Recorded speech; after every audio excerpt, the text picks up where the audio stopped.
Til hamingju, við ræddum saman í vor þegar þú varst að koma heim og tímabilið var að byrja. Hvernig, ef þú lítur tilbaka, hvernig er bara tilfinningin núna, hvernig er þetta tímabilið búið að vera fyrir því? Já, hún er náttúrulega bara ótrúleg, já, næstu því ólýsanleg.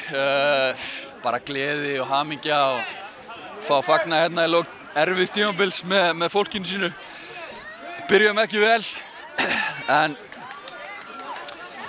bara sýndum alvöru liðsheild, alvöru karakter og náðum einhvern veginn svona eftir slæma byrjun að þjappa okkur vel saman sem lið og bara koma tilbaka og hérna.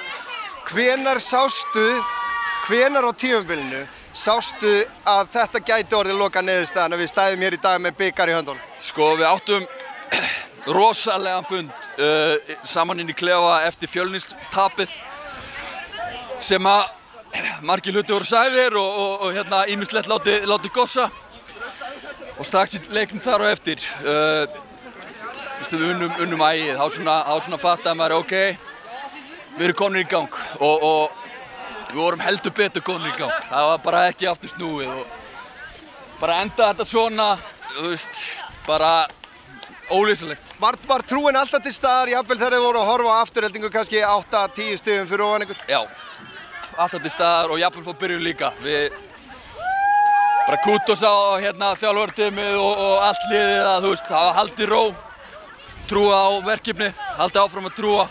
Við vissum að þetta myndi koma og það gerði það svo sannarlega. Eitt í viðbót, stuðningurinn hérna í dag, þú veist, veðrið var eins og það er, þú veist, það lítur að vera erfitt að spila leikinn, hvernig var að hafa hérna fulla stúku á Akranesi? Það gefur okkur náttúrulega bara auka manninn á vellinum, bara ekstra kraftur. Skæin lifnaði við aftur og hérna, það er bara geðveikt. Gott að heyra. Til hamingju.